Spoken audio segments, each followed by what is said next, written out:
All right, so this is my BFF, Wade. Wade and I work together at this gym, but also Wade is a great counterpart to me because he does yoga, and I tend to not do a lot of yoga. So anyway, I really wanted to bring him into this video because I've had a lot of questions on this, but inversions, I love doing handstands. You guys have seen me do handstands a lot. They've come a long way. Let's just say that. They used to be not so hot. Couldn't hold a handstand for very long at all. So it's a process, it's a journey, but I do want to talk about like from beginning to advanced, how to progress your handstand. And no matter what level you are, you guys need to get your head below your heart today. So that's like the true definition of inversions.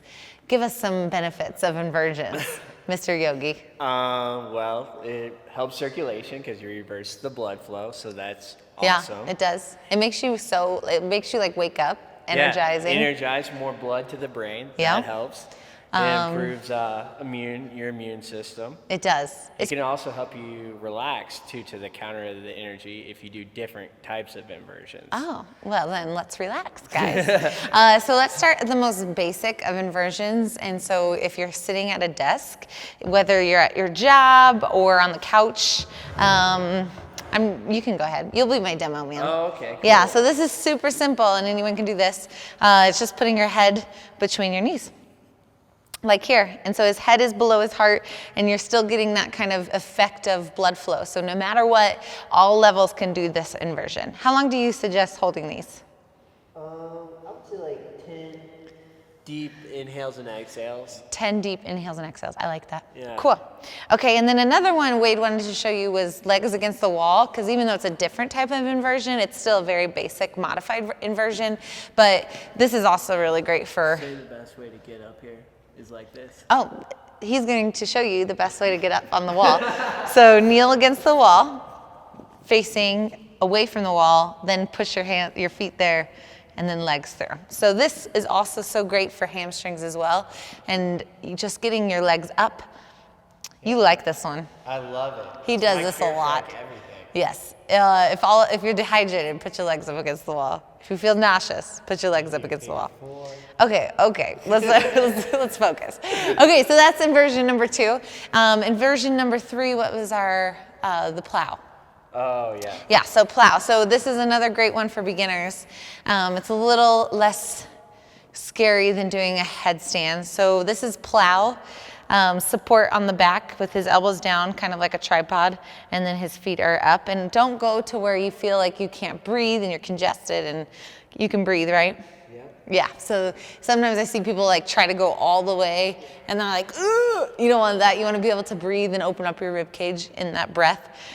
So those are 3 basic versions. Then we're going to go into a headstand hold, but I want you guys to be very aware of how much weight you're putting into your hands. So you can demo for me. So a headstand hold is a great way to kind of get comfortable being upside down. Pause for a second. So what he just did, he placed his hands down, and as his head goes down, he's not putting his head in line with his hands. He's making it a triangle. And so always think whether you're in a headstand or a handstand, optimal positioning is a triangle. So his head, watch as his head goes down, is there versus putting it right between his hands. This is not a good position, this is. And so then he's gonna lift his butt up, and this is a good start. So using this as a start, because you still have weight in your feet, but really pushing into those fingertips and making sure, I see a lot of people just put all the weight in their head and that hurts their neck. So please don't do this if you have any neck issues.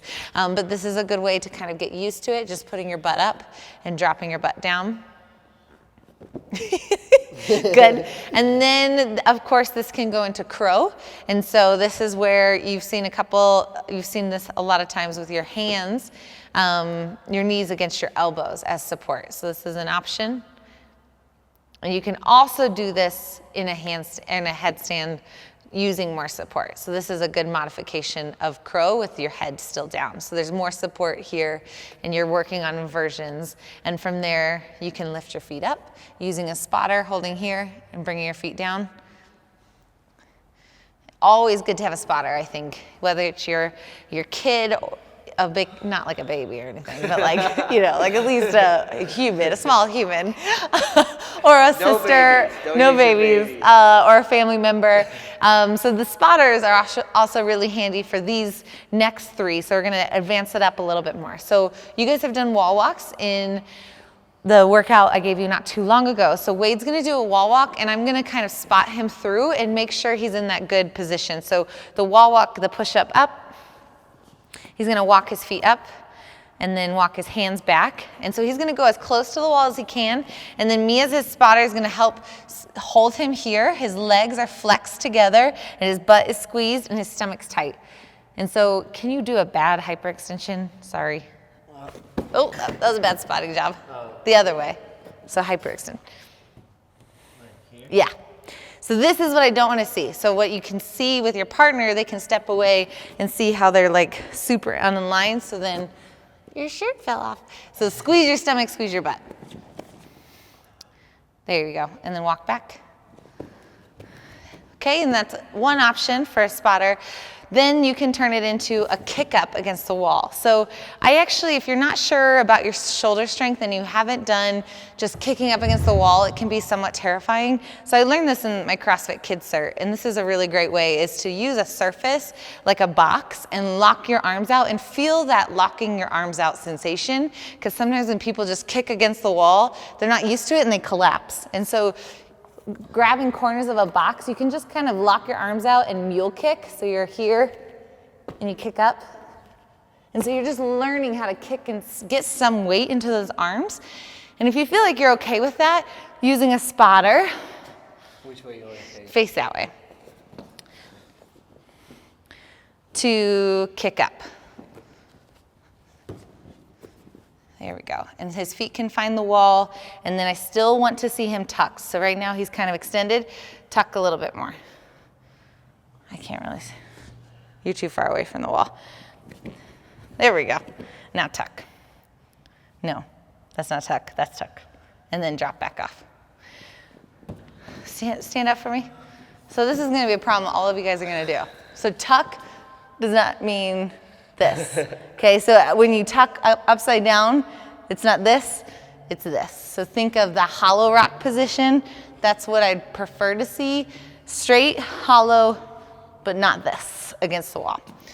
And then the last one, when you feel comfortable kicking up against the wall, then it's just getting used to not depending on that wall. And so using your spotter, doing handstands on the ground. And so this is way more advanced, but I'm gonna spot on the side. He can do a couple kick-ups. A lot of times we're just terrified to kick too much and we end up falling over. So the spotter is here to make sure you don't have to do a back bend. Ready? Okay, kick up. So I'm catching, then I want his feet together, tucked. Good. And then drop. So that's one way. I want you to do, I know you like to control your kick, but I want you to kick up like uncontrolled. Okay. Okay, so when you have a spotter, so hands, you're up, stand up. Oh. So this is how I do it. This is how all of you will do it. Okay. Yeah. I know what you're saying. He's a yogi. None of you guys will kick up like that. So you're gonna basically like you're going into a cartwheel and then kick up. That's what I want to see. So your spotter has to be ready because it's quite a lot of force that comes in. Ready? Go. Okay, so make sure you trust your, no babies, trust your spotter. This is a good way. And then you can practice walking. So walking this way, standing behind him, and that's a good way to work on that strength. So those are tons of ways to work on handstand outside of just doing handstands and building up shoulder strength and kind of just more balance and perception. Don't you think it's more of a... Yeah, it's a huge like confidence booster getting upside down, and it's fun. And yeah, for sure. So, but it also, you have to train it. That's what I was saying. yes, oh, you absolutely, you do. And it's frustrating, but the more you do it, the more you get used to it. It's all about repetition. Yeah, for sure. So shoulder presses, push-ups, wall walks, all those play into building up strength to being upside down, but use a spotter and try these inversions. Let me see some pictures today. Yay, thanks Wade. Yeah.